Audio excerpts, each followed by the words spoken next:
Good afternoon, everyone, and thank you so much for joining us with two special guests, our artist, Emily Cheng and Mr. Phillip Cai. The reason I just played this video, I know you all say you probably have problem to hear the sound clearly. It's a very casual video. It's made by a person who attended the opening. I just want to show people, I just made a joke with Emily. I said, you were there, but you didn't see this video. The reason I show that, I think, is to encourage people actually to go to the real space to see the artwork, especially go to openings.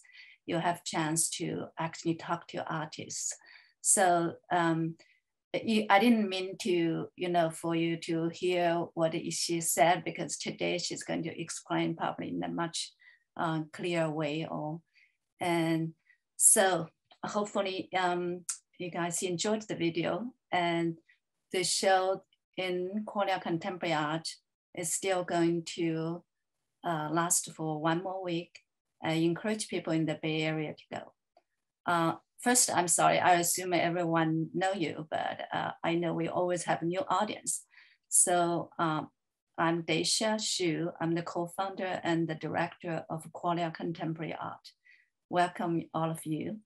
And so today I'm first going to introduce the two speakers, artist Emily Cheng and our guest speaker, and Phillip Cai.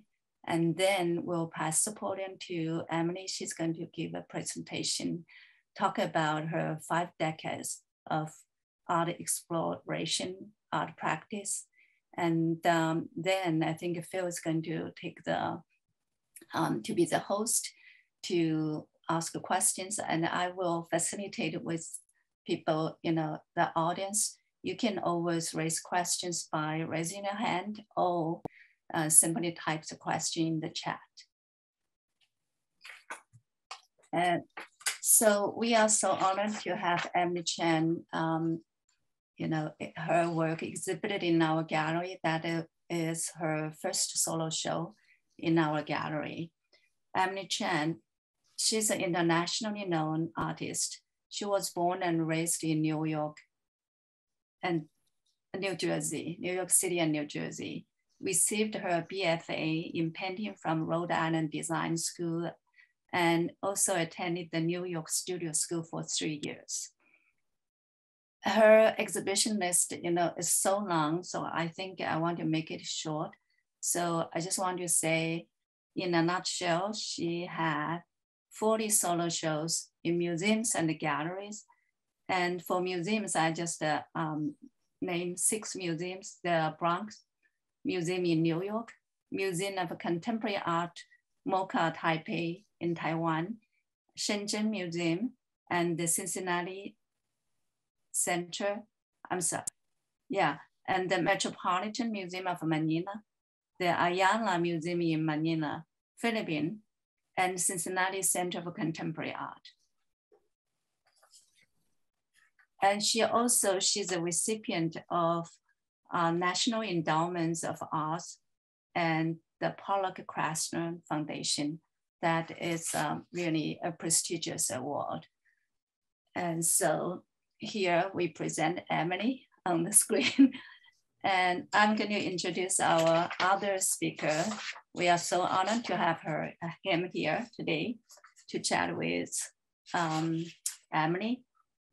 So Phillip Cai graduated from Sotheby Institute of Art with a master's degree in 2014. He has previously held posts at Mary Boone Gallery and the Phillip Auctions, and currently a partner at Eli Klein Gallery. The gallery focuses on Chinese contemporary art too. And he is also an art writer, and as Emily said, a great translator. And he has translated some Western philosophy books into Chinese. And I'm not going to list all the books here. So, and in the virtual world, just a welcome 2 of our speakers. So Emily, I think I'm going to pass the podium to you.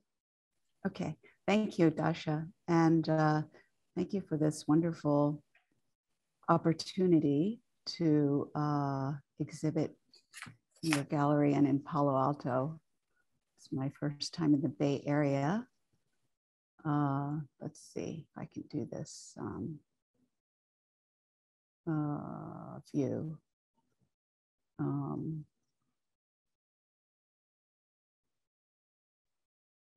All right, I'm trying to get it full screen. Okay, so this is a slightly different talk than I've ever given before, because I wanted to kind of show the, all right, just a second, let me just figure this out. How do I do full screen? Emily, I believe if you just hit play. Yeah, that's right. Point. Painting. Oh, I don't, but if I do play, it's going to go on its own speed.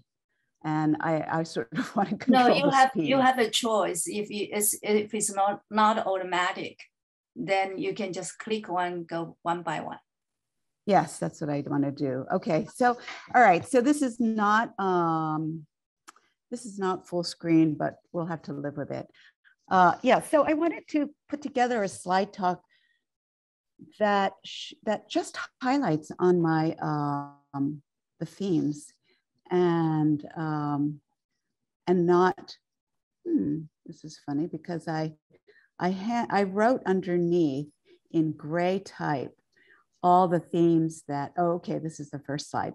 Yeah, so this is a painting that I did recently, and it's kind of a tree of all the paintings that I've done. And it's kind of thematic, like you can see here, there's things related to the third eye, and then I put a leaf there and the name of the painting and the year it was done. So this painting will continue until I get ready to leave this planet. Okay, so all right, now you can see at the very bottom, I wrote in very light gray the themes of the paintings. You can read them or not read them, but I'll go through them. So, you know, there are times when I feel that my work is very diversified and that audiences are sort of a few years behind what I do. They're always catching up to what I do, but I feel like I'm always doing something pretty much the same. So I wanted to go through the themes. Like this painting has the theme of blankness, centers. This is the first painting that I started to think about islands and continents and lands, which I later developed into a global image. And then this painting has a layout that's like a body with a head, the binary forms of the two hands or the two arms, then the vertical layout and then the horizontal right and left. This is also, you can see it's vertical, but in this painting, this was the first painting that I really dealt with the chakras. And it's something, if I did this painting before I ever did a yoga class. And I was drawn to these points in the body in a very intuitive way. Again, it has symmetry, but the symmetry is the white and the dark are kind of asymmetrical versions of symmetry. And it also has the presence of geometry, which continues for many decades and still is continuing. This painting has the planets at the bottom. So it's kind of like the beginning of thinking about the celestial bodies orbiting. But it has a face. It has a kind of eyes that has a presence of looking at a viewer, which is something that I continue to think about, some omniscient presence. I'm going to run through these slides, and then we can kind of go through them and talk about them in, you know, with more detail or with questions that Phil may have. Here we have the head, this blue shape, which is you see it very often in front of Annunciation paintings, and then the idea of puzzles, which is something that I think that grew out of my dyslexia, interconnectivity, the viewer, of the blue head, the heart being the sort of draped like sack in the middle, and then the beginning of what could be thought of as a deeper space. And here is the themes of the heart again, drapery as a gesture for the body.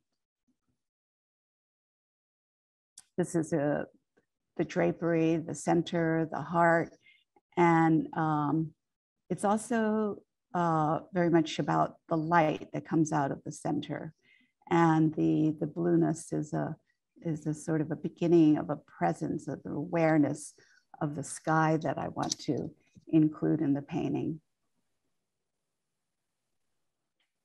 I wanted to show you this this group of paintings that I did. It took 1 year of my life, and it was the show that I did for Taipei MoCA, and they commissioned me to do a show that was my own choosing of the subject, and I wanted to. They have a very, very young audience, sort of like the new museum, and I wanted to bring something of history back, but a way to step into history and a way to step into the future. So I'd been looking at religious paintings my entire life, and at that time I was very involved in looking at Buddhist paintings, but my foundation was in Renaissance, and so I wanted to see, like, how does the mandala and how does the circle, how does the center present itself in different religions? So this is Islam. These 6 are Judaism. The 6 is Buddhism. The 6 is Christianity. This is Hindu, and this is Taoism. And those were small studies that I did for these large paintings. And these are, each 3 sections is 6 feet tall and 18 feet long. So here we have the interconnectivity of the different religions, but they're very different. And they're all based on different iconography within the religion. So it's also, a lot of people ask me, what are the symbols that I have in my paintings? I never really want to use a symbol that is, lily equals purity, because I find that that's too limiting.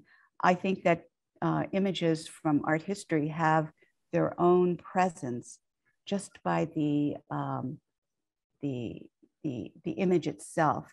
And so this is what I'm looking for when I use all these different images, is to see how they might relate to the body, how they might make our eye go around it. What is it doing in terms of enveloping us or sending us outside of ourselves?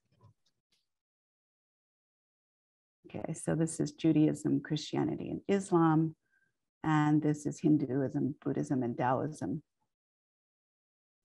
And then, this is a ongoing relationship that I have with nature, with the vines. So, and the sort of a tree root image. This is Western traditions that starts here, goes into Christianity. This is all of the Jewish branches, the Hasidic branches from the Central Europe. And then this is Islam going into the Sufi, contemporary Sufi groups now. So this is important because it allowed me to bring my interests into all of the religions, including shamanism, which is on this part here is the orange part, and then sort of get an overall before I delved into more personal things. Okay, so there it is. Eastern religions, and this is Hinduism, all the goddesses. It's vast. This is Buddhism, Vajrayana Buddhism in Tibet. Then it's the Pure Land Buddhism, Theravada. It's the most fascinating research project that I've ever done. These are groups in China that are shamanistic. These are shamanistic groups in Taiwan, in the Philippines, in Indonesia. Then we go to, whoopsie. All right, come on, let's see.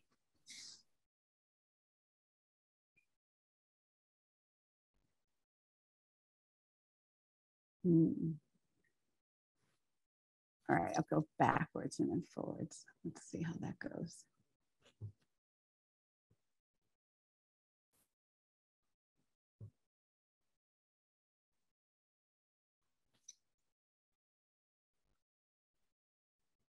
I will learn to be a PowerPoint specialist in my next life.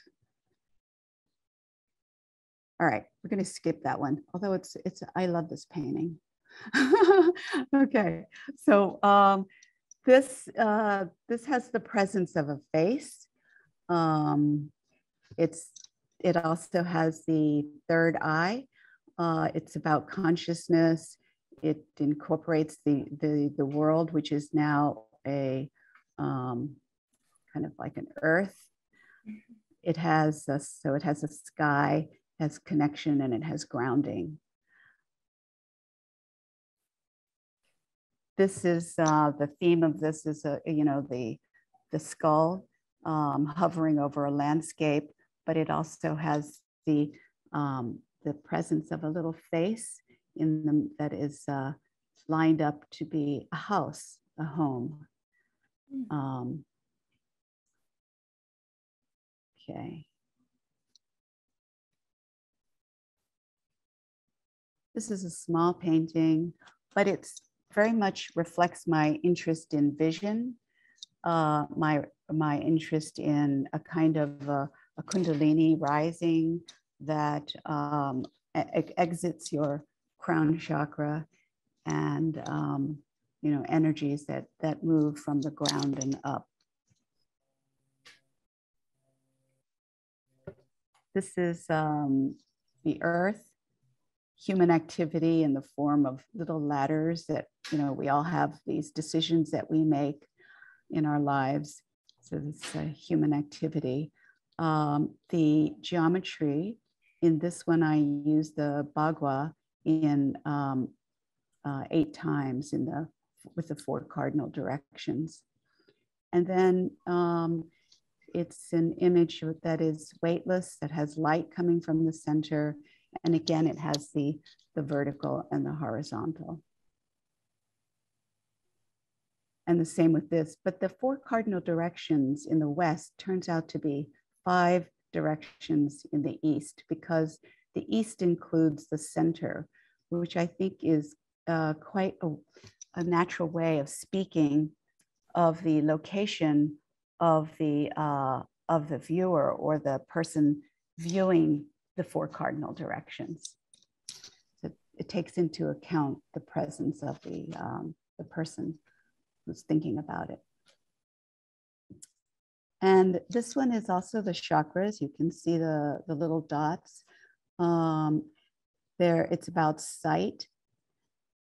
They're the planets. And it's also about scale. I put in a little maybe avatar or a sort of a junior, a child that is on the side that's of very much the same configuration.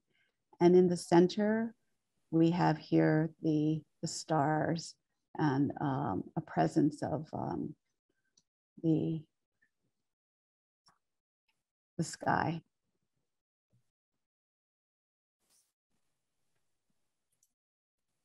And then this one is, again, this is the vertical, the horizontal. The reference to sight is implied. It has a grounding, it has the earth, and it has 4 cardinal directions.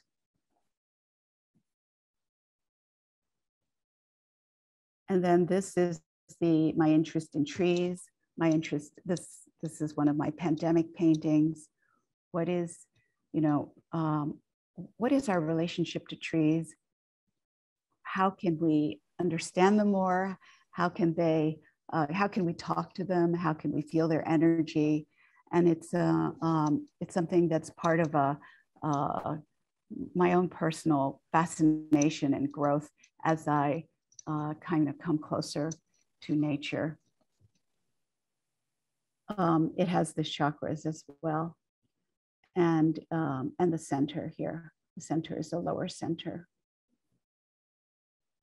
Another tree painting in the gallery.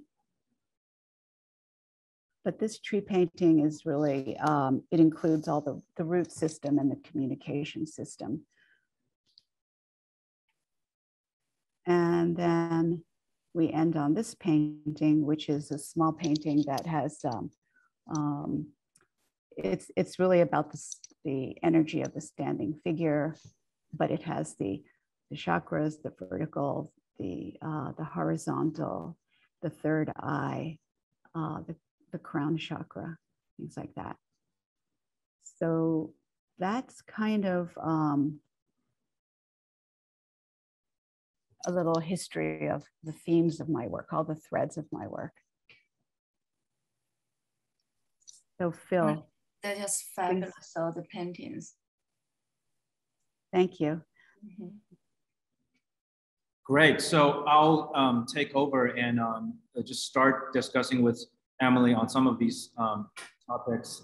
Some I've previously thought about, some I just came up with, listening to Emily speak on her tremendous paintings.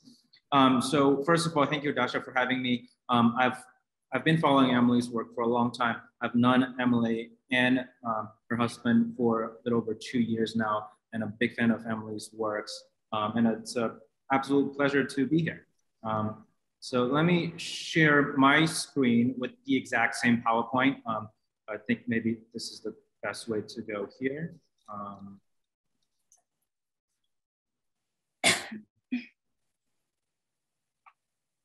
Okay, let's see if I'm a better PowerPointer than Emily. Okay, someone mentioned in chat I could Command F. Let's see if that works. Does not. I think you can do slideshow. And if you didn't set up automatic play, then right. It will be under control. Just go to slideshow. Oh, I see how it's laid out differently. Uh-huh. Oh, perfect. I guess what I wanted to start with is simply the verticality of lots of your paintings, Emily. Just from, when I visited your studio, I noticed so many of your paintings are vertical. And I often wanted to make this analogy. I say this to my friends a lot. I tell them, really the good artists, they would stand on the earth and their head would go straight up towards, you can say either the holy, their goal, the art, the God. It's a very channeling upwards and straight process. They would filter out a lot of what we call the human things, maybe it's the business, the socials. This channel is very clear from bottom to top. I was wondering if the verticality or the more elongated shapes of the majority of your canvases has a relationship to that, consciously or subconsciously. Phil, this is why we're friends. I don't think I've ever heard anybody say it so succinctly. I'm so moved by that. But you are absolutely right. I have thought a lot about painting horizontals because I know everybody has a damn couch, and but I can't help myself, and it's exactly that reason. It's the most difficult thing I think for an individual to do is to be in touch with themselves in a grounded way, and to be in touch with life that's greater than themselves, greater than their schedule every day, greater than picking up kids from the school. You know, it's because we are so inundated with the details of our lives. It's so natural for us to hold on to it and just keep doing the thing that we have to do because we have to do it. So yes, thank you. That's exactly what it is. Terrific. Oh, so Dasha, feel free to interrupt me if there's a question that you make note of in the chat, and we can pause for that. Well, maybe we could do the chat questions a little bit after. Yeah, Phil's questions. Yeah. So following this, the first question, the next thing I have in mind is really, let's talk about trees and draperies. I'm a big fan of trees as well. As a matter of fact, in my wedding vows, I had a tree metaphor. Just love them so much. And I do believe it's the German poet Goethe. He had a really great line on leaves. That line was something like, it's the absolute similarity of all the leaves that made the infinite possibilities possible. That's an ultimate relationship between the individual and the grand. And I do see a lot of that relationship in your paintings. And from my understanding, you have a fascination towards draperage as well. And you made a line saying each single little draperage crease carries the absolute spirit of an individual. I believe that was a line in your writing in one of your essays. Mm-hmm. So take us through how that speaks to you, the relationship between the individual and the grand, and how that manifests in your paintings. Yeah, so I was interested in expressionism because I was the product of 1970s education, and we had the legacy of looking at the abstract expressionism and dealing with that whole movement, which was so grand and wonderful. Then what do you do with it? So, you know, at the same time I went to Europe and saw these amazing paintings from 500 years ago, early Renaissance to Baroque. And how do you meld the two together? Is it possible to meld the two together? So I started drawing the drapery because of the expression, but I didn't want it to be narrative. So drapery in and of itself has no narrative. So it was it was an expressive means. Then I kind of grew out of drapery because in the end, I finally felt like it was something that was part of art history. It was so laden with art history. And then at the same time, I found trees really fascinating because they have a different function than draperies. So trees, although I love expressive trees, you know, when I was in California recently, especially along the coast, you know, you might find a tree that looks like this, you know, and that tree is just blowing because the wind is coming from this side, you know, for so many years that it forms this wonderful shape. But so painting trees, I painted trees since I was a child. They're not easy to paint. You have the structure of the trunk and then the branches, but then you've got these little wispy leaves that you talked about. So how do you put 10,000 leaves onto a structure, and And then if you go and you try to make a connection to that tree, usually your mind says it's an inanimate object. Why would you go to a table and try to talk to a table? But a tree is not really a table. The tree is a living organism. It's commonly thought of as an axis mundi, a connector of heaven and earth. So if the tree has this role of connecting us with heaven and earth, how is it that we can communicate with it?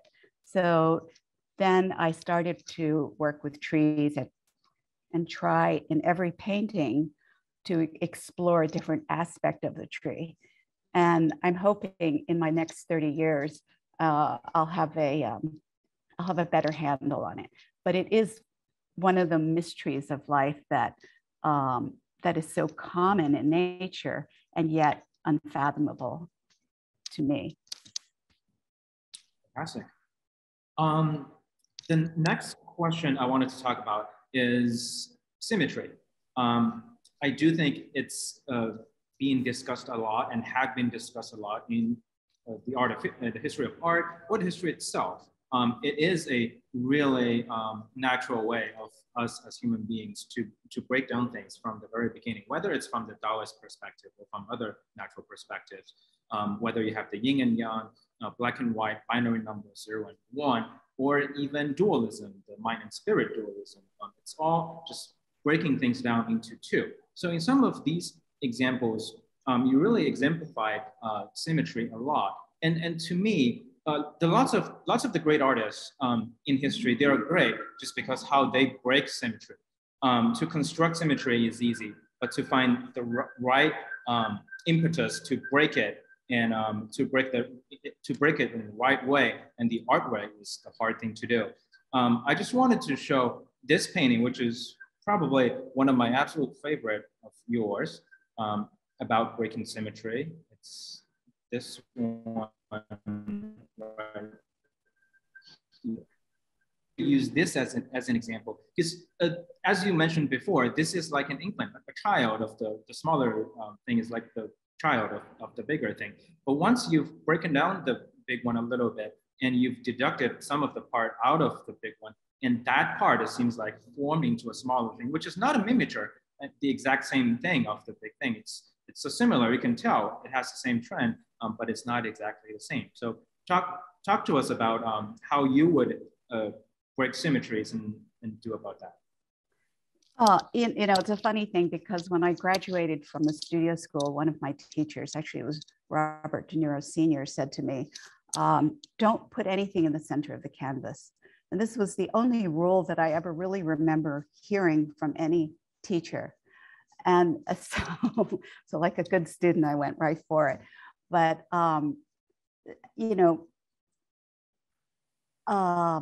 I think that it's born out of living in a body, and it's born out of living with a dyslexic brain, so that the dyslexic brain always wants to say, is it right or is it left, and it's always trying to get over the hurdles of this thing happening to your brain. So the transposition is so fast and so unconscious that you want to have a kind of a fixity in a painting so that, this is right, this is left. And although it's symmetrical because it echoes the sort of structure of the body. But when do we ever sit exactly symmetrical? When do we ever stand exactly symmetrical? If we stand exactly symmetrical, we look like a little wooden soldier. So I think that unconsciously we are always breaking the symmetry. And then so, I thought a lot about this idea of binary oppositions, right? So I came out of the body, but I was also expressing something a little bit deeper, which was the binary oppositions that we see and that we think about and that we read about in our lives from philosophy to just the way we think about things. I recently read in a book that the binary oppositions or the dualities come from our language. I say that our language comes from our body, so that we, without having this symmetrical body first, we wouldn't have been able to give form to a language that promotes oppositional thinking or right-left thinking. And I think that, we're always trying to reconcile this. We know that the world is not black and white. We know that. And yet, everybody wants to think, are you Republican? Are you Democrat? You have to be one or the other, right? So, are you good or are you bad? But actually, I have found in my experience that the truth is always in the middle. And it wasn't until I started exploring Taoism that I realized, like, the Tao is all about being in the middle. So maybe this was something genetic that I had developed out of having Chinese ancestry. So maybe that answers your question a little bit. Yes. Maybe you could elaborate a little. Oh, yeah, sorry, Rasha. Yes, I just actually it's to the audience, to Ella, because she asks, why would you use symmetry in art? I hope they have already answered your question. If not, so that I want to add something, because this is, I think, a very important aspect, which is that when you put symmetry in a painting, like let's say you just did a line with two crosses, a double cross, right? What you have is a very static image. So when we make art, we usually like to put movement in art. But stasis, like for example, a square within a square, Joseph Albers, has its own, it's talking about something separate and apart. It's talking about color. It's talking about the movement of color, right? So I don't think that we can ever live by rules. And I think that every painting, if it works, is an exception to the rule. I do wanted to add on to that. I do believe the question about symmetry, it could be really extrapolated in a way that it's about order. Order and disorder has constantly been a battle throughout the history of art. If you look at the absolutes, the postmodern movement, the minimalism movement. So the core argument is about decentralization, because in a classical painting, your center of attention is always on the figure itself and not the background. But in a minimalism movement, that's broken down in a way that the entire square or the entire canvas could be the center of attention. It's a leaning towards the form. But what Emily would just said is also, if you're doing the same thing to the canvas, you're just leaning a little towards the one side, which is the form side. But I personally speak to Emily's philosophy a little more in a way that you can't just inorganically form all the time. Art sometimes needs some disorder in this form.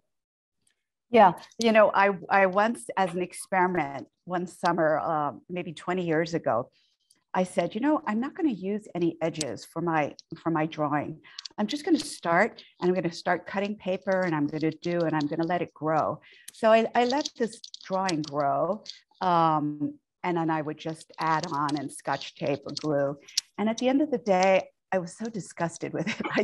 I just threw it away, because the edges defines attention, and we need those.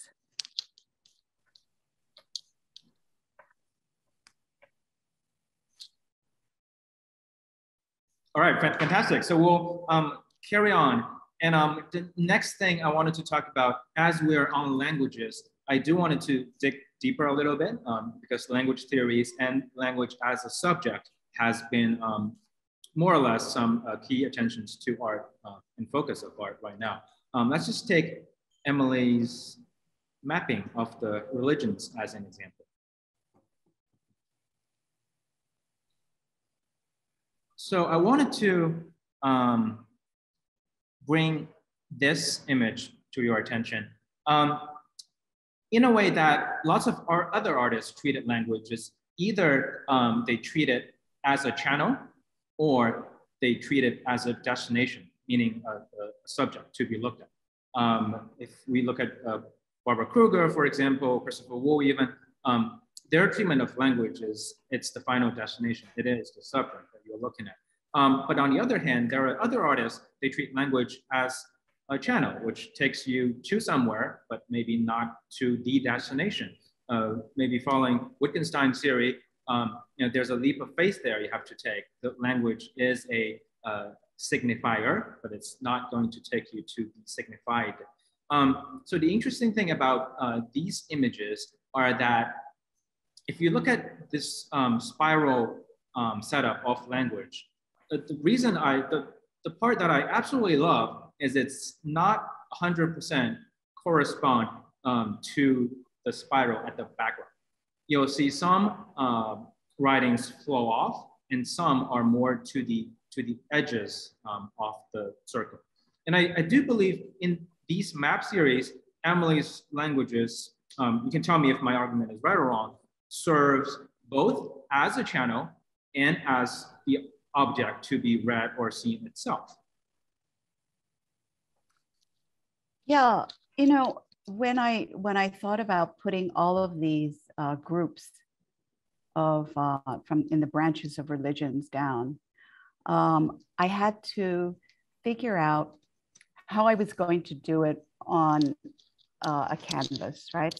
So, and what was going to be the support for these words, and so so there's kind of a double language going on. There's the language of the image, for example, the lower right, that circle with the red in the center. So that is an image that is from one of the indigenous groups in Taiwan, and that all of the groups of the indigenous population in Taiwan are listed there. And then above it is taken from a pattern from Philippine textiles, and so on. So, and then the other thing that's kind of interest is that the groups. So in this orange section, we're looking at shamanism. So the way that I found these groups is by going into, there's two major Christian websites, and they have all the shamanistic groups listed in order of country, in order of region. And under this listing, they tell you how many Bibles have been delivered and how many people have converted to Christianity. And so, I was kind of put in a position of having to make a decision about, well, does 50% of people who have converted to Christianity, does that make them Christian or does that make them still shamanistic? And so then this meandering of these names of these groups makes sense to me, because it's not a fixed group. It's always moving around. And in this particular part of the painting, these are Indonesian groups that are also on islands. So, I think that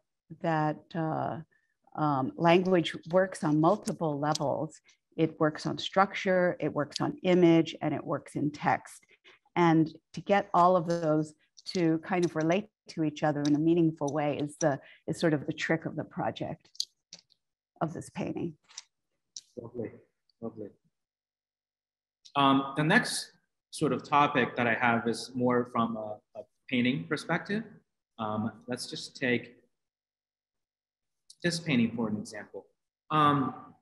I speak to a lot of young artists, and sometimes I notice the thing that they usually don't do very well is the relationship between the sort of the foreground and the background. They struggle with, you could say, the merge of each other or finding the relationship between one another.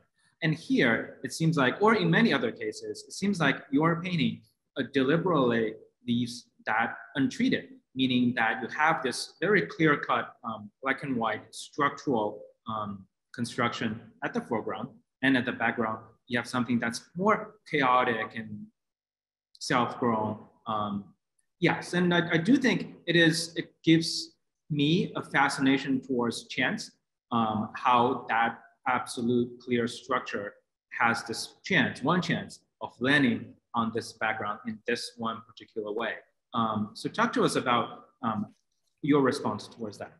Yeah, so this is like the $1 million question, you know, and I think that it's, so I have a very sort of, I won't say, it's sort of a strict training in modernism from the studio school. So that gave me the ability to understand space, understand the picture plane, and understand light.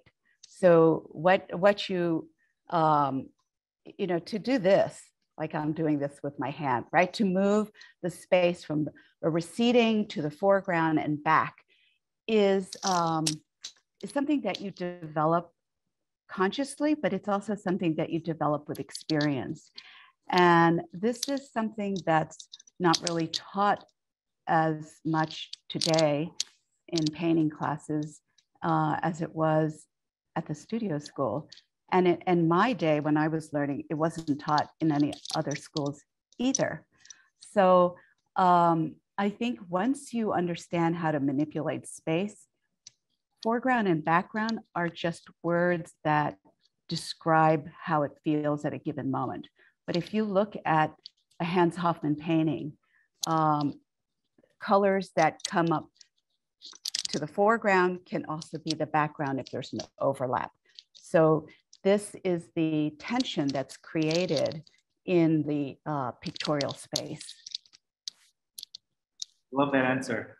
I hope the painter listeners here would really channel that and make that their practice as well.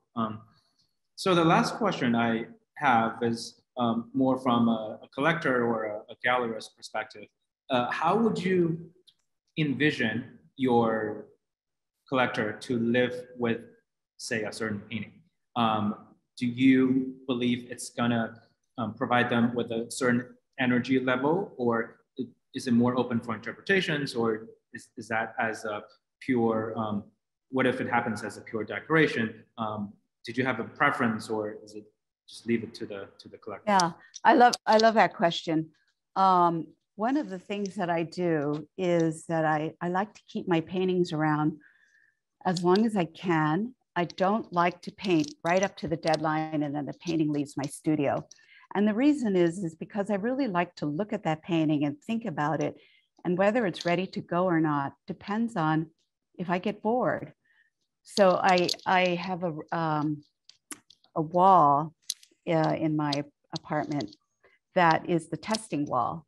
And that testing wall is, you know, I walk by that wall, must be, you know, 10, 15 times a day. And I always see it at the corner of my eye. And if there's something wrong with that painting, it eventually gets to me. Because the first month I might look and say, oh, there's that little thing that makes me feel a little weird. And then I keep going and I'm on my way to the kitchen. Then after 3 months, I'll look at it and I'll say, I can't run away from this anymore. I have to change it. So that means that I want my paintings to live with, to be, you know, that people can spend time with it, that their relationship to the painting grows. If a decorative painting is very different from a fine arts painting. A decorative painting holds a space in the wall, and it just says like, hi, you know, when you go by it, and that's it. It doesn't say very much else. But the paintings that I'm interested in making have a deeper relationship. For example, I was feeling kind of blue when I walked into my studio the other day, and I turned on the lights, And there was one painting out of 7, because I had 7 paintings out, that spoke to me. Actually, it's this painting right behind me.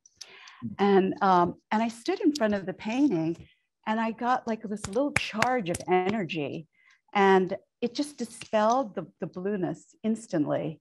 And this is what I'm trying to imbue the painting with a core that's so strong that when you look at it, it maybe makes a resonance within you. And that's what I want a viewer in the museum or a viewer in a private home to feel. It's not going to do it every time, but it will do it many times. Yeah. Do you feel like this connection sometimes needs to be explained and educated though? Or do you feel like it? No, I actually don't want to, you know, I sort of resist spiels for work. You know, when I go into a studio and this person tells me, oh, this is from, you know, this, oh, it's snowing outside. Oh, this is from, you know, I did this as a conceptual project because it's because of this. And they give me this long explanation. And I just feel all these words cannot be, I can't process the words at the same time that I can feel the painting. So when I have a visitor to the studio, I like to have the visitor look at the work and not ask me to talk about it. And then if they say, oh, this reminds me of this, or is this about this? Yes, we can have a discussion. You know, actually, I have a cousin who I think is on this talk, and I always enjoy the way he and his father used to come into my studio, and they would just go to different paintings and look at them, and then just, you know, you could hear them cogitating. That's what I want. I want cogitation, you know, and yeah. Great. So yeah, those are all the points that I have. And I do wanted to close my section out with one of my favorite Emily quotes. She wrote in one of her catalogs, "Art is an utterance in solid form." I absolutely love that line. In a way, I do think the good artists, they always extrapolate and always sense in a way that it's a condensed form and a solid form if it's in a painting's case. And I really resonate with that. And I do think that showcases Emily as a generational artist. And yeah, thank you, Dasha, for giving me this opportunity. And I'm open to your questions. Yeah, thank you so much, Phil. Dasha, can I just jump in and say that Sure. I wanted to thank Phil because when you asked me who would be a good person to have a conversation with, Phil just came zooming into my head. So thank you, Phil. And I also want to do a little shout out for Betty Sue Hertz, who was the one who introduced me to Dasha, and also to my husband, Wolf Dieter Steffenmeyer, who's been a great support in this whole project. Thank you. Yeah, I think we have a couple of questions from audience, and I also have a few questions. First, I have something I want to share. You know, your painting has been in the gallery for about a month, I think. And I really enjoyed it. And there's so many visitors, they enjoyed it. And we actually had one meditation group. They did Chakra Meditation in the gallery. And they liked it so much, so they want to do one more in next Thursday. And about, you know, the questions, you know, like your painting, I agree with you. I think it just speaks intuitively to people. For example, like a couple of times, the first time when somebody suddenly asked me why, you know, she has all this geometric, symmetric shape there. But then I said, also, did you notice like how she breaks this symmetry, you know, like this energetic, like curved lines, you know, like swirl around. I said, for me, I don't know. I mean, in the gallery, when I just wandering around, look at your painting, I thought all your geometric shape just remind me, it's like my body or myself. And then I know in your painting, there's no human being there, almost not. But I think it's all talked about how we interact with the universe, with the energy, how that is connected.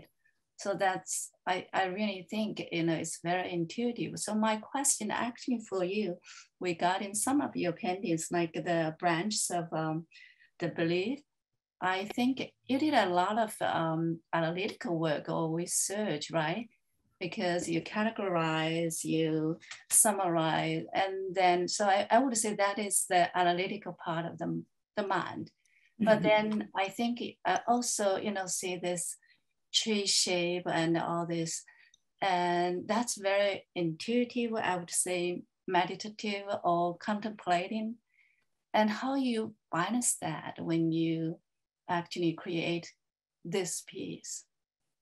Yeah, so that was the year that I didn't socialize, 2014. And what I would do is I would work,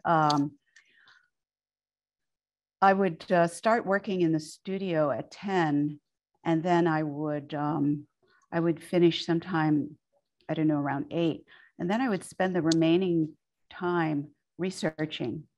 So, and compiling lists of names. And then I would go to bed and I would wake up and I would do the same thing. So it was, it is two activities that were separate and apart from each other. Yeah. But, it's the same is true as when when I have to think about the structure and then how I'm going to lay the content onto the structure. So, I mean, I think that I think that making art is always a mixture of the rational and the crazy, and they come in different proportions depending on which artist it is, right? So, I've hopefully taken the rational aspects of my mind and hone it into something that that can, be an embodiment for the crazy. So my first question is just really about your creation process. So you said you pretty much you paint and then you do some research. So basically the research is not done like one shot. So it's like an organic grow. You paint, you do research, and then you paint part of it. I mean, what I'm doing on a day-to-day basis, the World Religions Project is a very special one, but this is 2001. So these are all the drawings that I did for the paintings that I've done this year. And I look at them and I love the fact that they're on this like very light rice paper, and they're kind of very casual, but I'll put a lot of them together and, make different organizations of them just to kind of see what it is I want to work with. So they're like my vocabulary. So I draw a lot. And then when I understand what it is that I'm trying to do with these little pieces of vocabulary, then I can sort of put the drawings aside and start the work, the paintings. I see. Thank you. So talking about drawings, because some visitors, they do have questions about your catalog. So most of in the catalog, it's just like the drawings you just mentioned, or actually some of the drawings, it's when you travel and you make the drawing, like when you visit maybe some size special, like, or it's just like a drawing you did. You just mentioned. So the green book, which is what I think you're referring to, because I have catalogs at the gallery and I have the green book, but the green book is it's a compendium of all the studies that I made prior to 2015. So after 2015, I kind of switched to ink on paper, but before that is the book of drawings. And you know, and there, in that book, I kind of, it was a book of discovery. So I think in order to understand an image that you, that might be a little bit of a mysterious aspect, you can draw it. And when you draw it, it's like your hand is caressing it, you know, and when you give color to it, when you give form to it. So then at the end of the drawing, you really start to ingest it inside your body, right? So that's I love that project, right? That process. Now the ink drawings, it's a little different because it's not so much of a caressing. So actually it's fascinating because I just thought of this.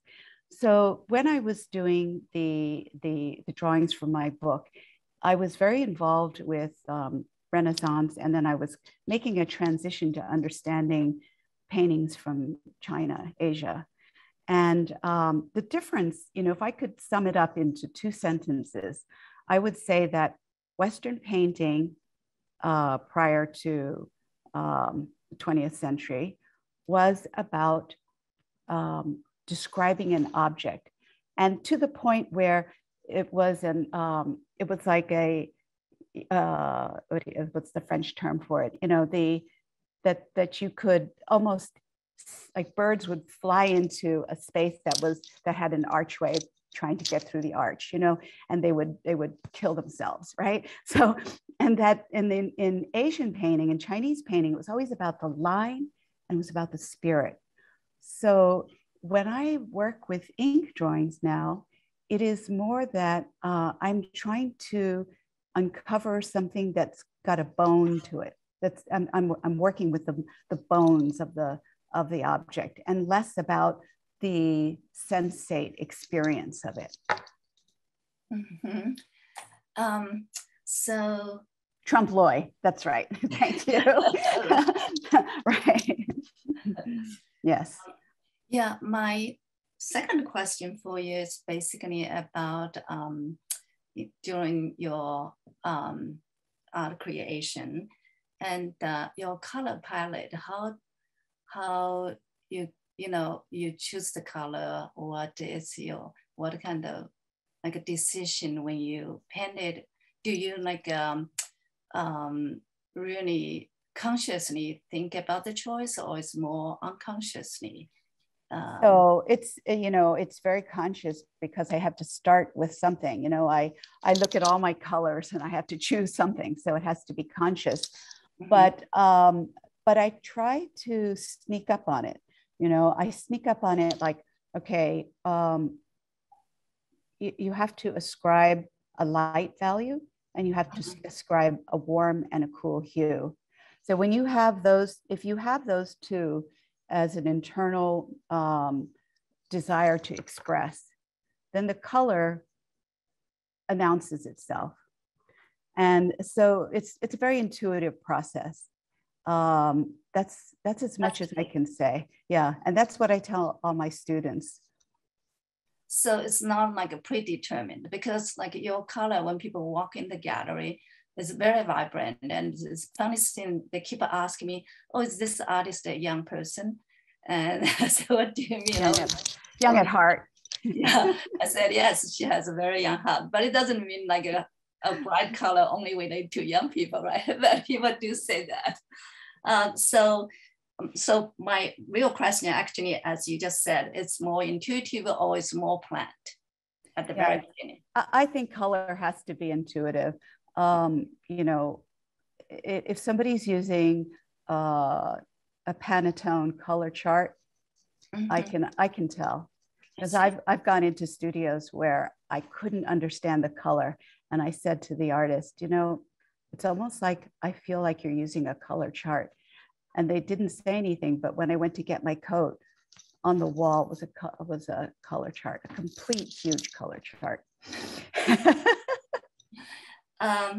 So my last question for you, I think, because you started just with pretty much, I think there's no like clear timeline. So I wonder, you're very much into spiritual, and So I wonder whether anything, like how early you started this direction. I know you said 5 decades with the soul, and it's right out of college. I wonder whether there's a special reason. Yeah. And, well, I think that, spiritual is a kind of an unfortunate word. It has an unfortunate history that's kind of gone in and out of favor. But I think that I ended up in that area because I was trying to talk about things that couldn't be seen and things that you couldn't touch. So out of that came the spirit. And I come from an art education that, spiritual subject matter was kind of taboo. We came from, in the 80s and the 90s was a very cynical time. And you practically had to go underground with your vocabulary of talking about your work and couch it in different terms. So I think that it's expanded as I've expanded as a person. And it still continues to be about things that you can't see and you can't touch, but you can feel. So if that makes it spiritual, then it is, I don't think spiritual is, I think it's a great word. Yeah, that makes us human. Yeah. And I think it's a great word too, but I think that it has it's had such a bashing in the last, well, it's come around again in the last, I don't know, 7 years. And I think we have Hilma af Klem to thank for that. But, previous to that, in critical theory, it's been completely ignored. Mm-hmm. One comment is very interesting because you just mentioned, you want to make the invisible visible. And that's exactly the same wording, by the other artist, Xu Hongmin. So you two are in the same, show, two solo shows going together, I think. So definitely there's something there, the power or the energy or the spirit connect you two together. And so here, go to the audience, and there are so many, very, very nice comments. Like what I'm seeing is thrilling. This is so awesome. And someone said the religious slide was magnificent. I heard when she moved on. Okay, so you probably, when we have chance, maybe you should just put that slide on again. And I just love the religious slide. Another audience, beautiful Emily. And so 2 questions, I think maybe 3, one new message comes in. In looking at your newest works, these paintings call to mind some of your earlier pieces from the 1980s, such as In the Moment, 1985, that I included in the exhibition Abstraction. I'm referencing this piece because of the use of darker colors and the bold shapes. Do you go back and study your earlier work? So this is from Elaine King. Yeah, so that is, I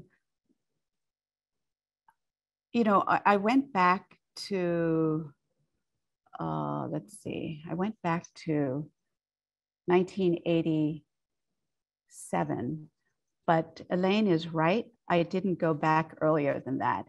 And there is a very interesting painting that's that she included in the show that's almost like a double cross. And that, I think that I still work with that structure. And recently I saw that same shape in a petroglyph in Arizona. It's a very basic and fundamental shape. I think many earlier cultures have used that shape.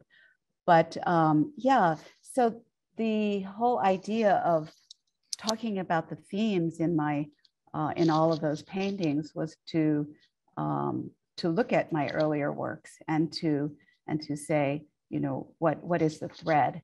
Next time I will go back to the early 80s and include that painting. Yeah.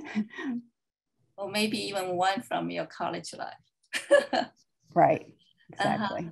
So from Shuqin Zhao, the one with the blue hat, I see a room and two fetus too, with love from a stretching heart. That's a question to you. The blue, yeah, the blue center, the blue head. The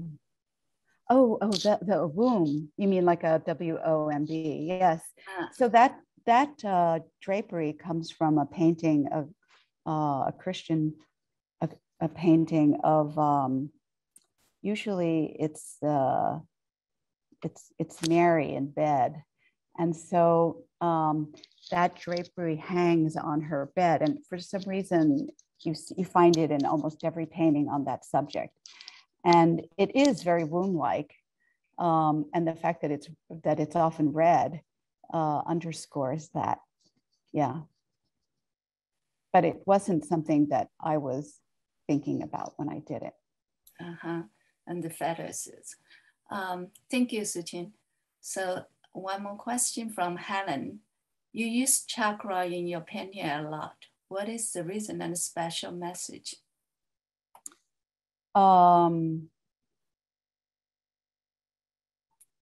That's a hard question to answer. It's I mean, these are energy points that many cultures have determined were significant in the body. So I started working with them because I felt it in my body. So you can look at a chart and you can say, oh, this heart chakra corresponds to this point in me. The throat chakra corresponds to this point. But that looking at a chart can make you kind of it can ignite the feeling in your body. But I had that feeling in my body separate and apart from looking at the chart. Not every single one of them, but and so I started to research more on it, and that's I think that it's also a centering device. So I often think of my paintings as being centering devices.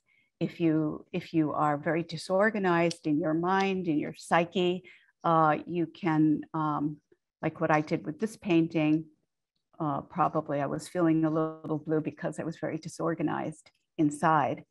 And to align with, you know, even the word alignment is a beautiful word, because you can align with other people, you can have an alignment of ideas. And, you know, if you look at the Olympics, it's all about aligning. And it's about the body aligning with a pair of skis or, something else that they're doing, you know, that's equally amazing. Talking about chakra points, I noticed like you use different colors for the chakra points. Your exhibition brought me some understanding about chakra points. Otherwise, I'm not quite familiar with it. So I wonder is there any special requirement or like the chakra points, like the color represent certain chakra points, or it's just depending on your, you know, like the painting? Well, you know, it's there are colors that are ascribed to chakra points. I have used those at sometimes, and then I don't want to be slavish to that system. So I use different colors depending on how which chakra I want to emphasize and which point I want to emphasize. You know, for some of the large tree paintings, it's a lower point, or, you know, some paintings it's a high point, and depending on what's going on in the rest of the painting will determine the color of the chakra. It's that simple. Thank you. Yeah. So, I mean, as a gallerist, I always ask my artists the question, what projects you are working on, what exciting projects like in the future you're looking at. So could you share some with us, with the audience? Yeah. I just completed a trip where we drove from New York to California and then back to New York.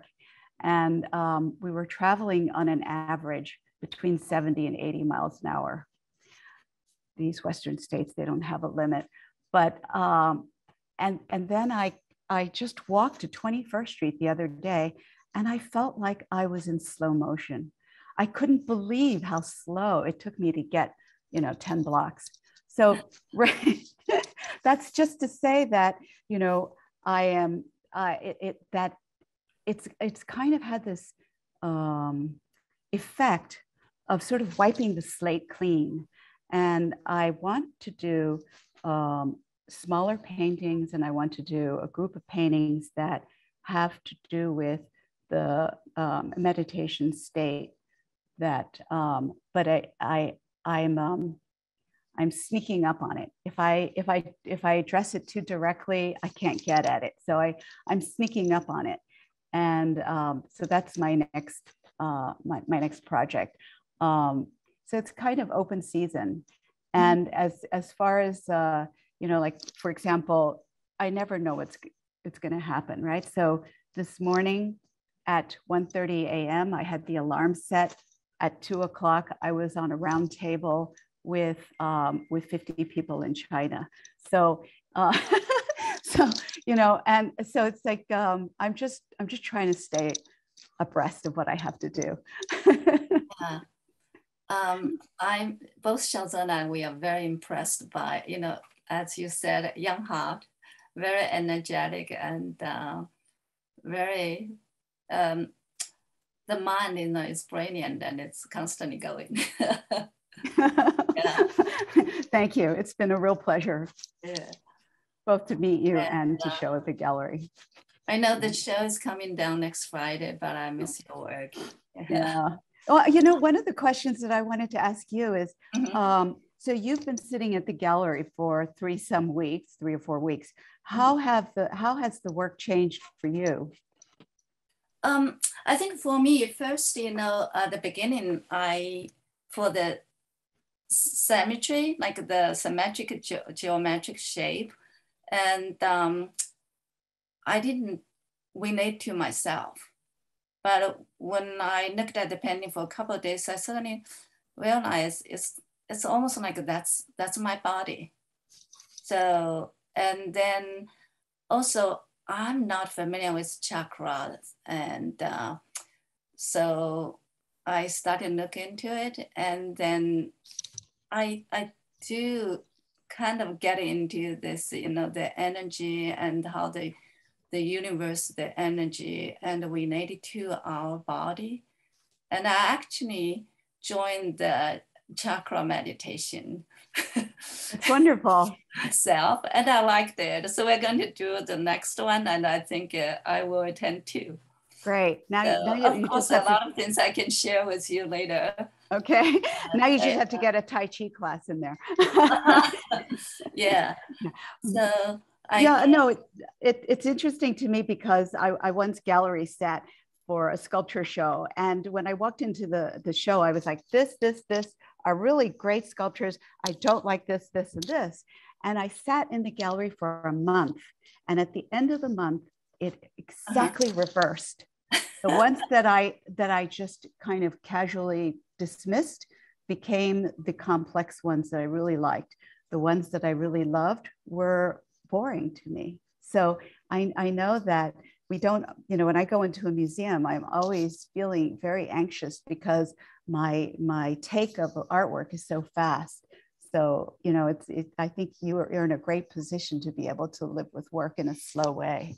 Right. And also that's why I always encourage people, to come to the gallery, because they would say, I feel scared and I don't understand. I said, it's not like a math equation you need to understand immediately. It's something you really just immerse yourself, expose to it, and just to feel it, see how it talks to you, to your inner self. And one interesting, thing I like to do after being a gallerist is I like people to talk to me, visitors to tell me how they feel about a painting.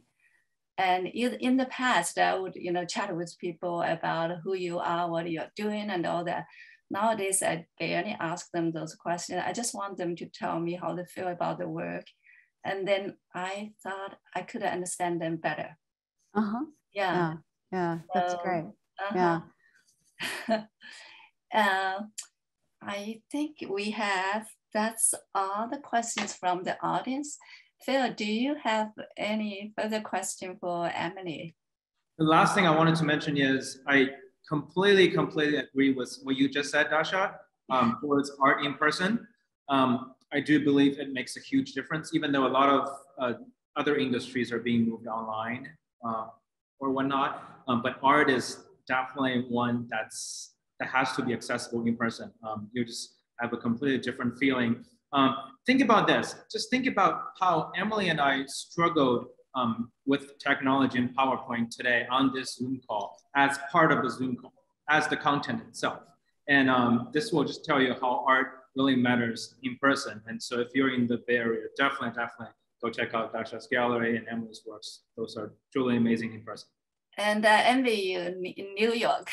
That's such a great place. To be honest, I only stopped for 2 months throughout the entire quarantine, and I went straight back to work at the gallery.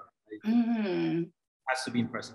Talking about that, that's during the 2020, I think the end of 2020, it was really the worst time for the COVID.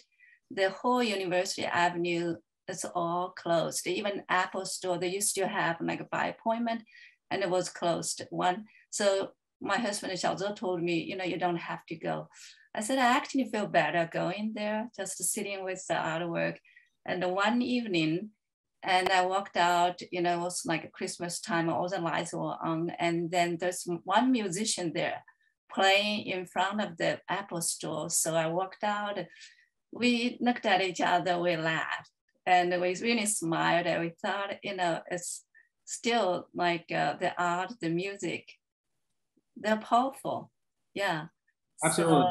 Behind the tragedy, there's some pleasure and some treasure to be found. Yes, and talking about, slides, see, right now, I look at both of you, it's flat. And of course, when Emily and when we were having fun in the gallery, we jump and we had all this fun. I think we live in time and space, and the virtual world, of course, will provide us so much convenience. Like right now, I can still talk to my mom, but it's different. Yeah, if we can, I still like to live in the real time and the space.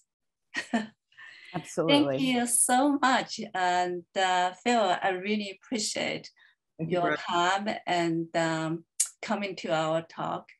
Emily, it's such an honor to work with you. And all the audience, I really appreciate your time. Saturday afternoon, it is a precious time for all of you.